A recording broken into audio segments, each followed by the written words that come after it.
Et on va parler valeur tout de suite. Le focus valeur du jour, c'est sur une valeur du secteur informatique. Jérôme, toujours avec vous, Jérôme Vinorier, analyste indépendant. Quelle est la valeur que vous avez sélectionnée ?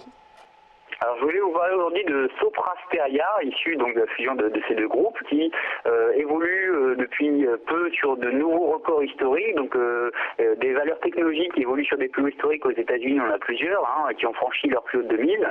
En France, c'est un peu moins le cas puisque on a Alcatel-Lucent ou ST Microelectronics qui ont fortement corrigé par rapport à leur niveau de plus haut de 2000. On reste très éloigné, mais Sopra Steria fait partie de ces valeurs qui ont continué de croître depuis cette époque. Et techniquement parlant, même c'est vrai qu'on gagne 71% depuis le début de l'année 2015, donc très belle surperformance par rapport à l'indice CAC 40 par exemple, et bien tout laisse à croire que cette tendance devrait se poursuivre, pas forcément sur les mêmes rythmes début 2016, mais graphiquement parlant, on franchit des résistances.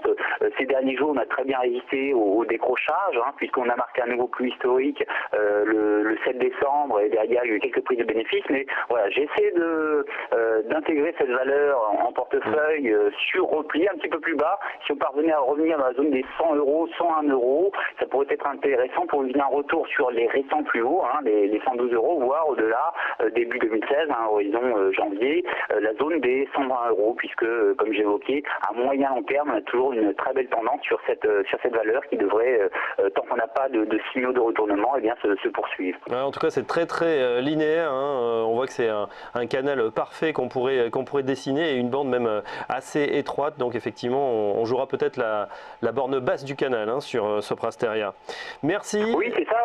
Quand on a effectivement des rythmes qui sont très structurés, des soutiens de moyenne mobile, que les résistances sont franchies et qu'on revient les tester, on parle alors de pullback, c'est vraiment le signe d'une tendance. Et ici, ça fait partie des rares valeurs de la cote parisienne qui parvient à progresser, quelle que soit un peu la conjoncture, parce que certainement que ces fondamentaux, je ne suis pas allé voir de plus près, mais font que la valeur continue de se développer. C'est solide, et en plus dans un secteur, la SS2I, effectivement, qui se porte plutôt bien. Merci beaucoup, Jérôme Vinorier. Je rappelle que vous êtes analyste indépendant. On vous retrouve évidemment très prochainement dans Direct Marché. Dans un instant, la suite, on accueille notre deuxième invité de cette matinale. Ce sera Michel Audebon de Gemway Asset. On va parler émergent. À tout de suite.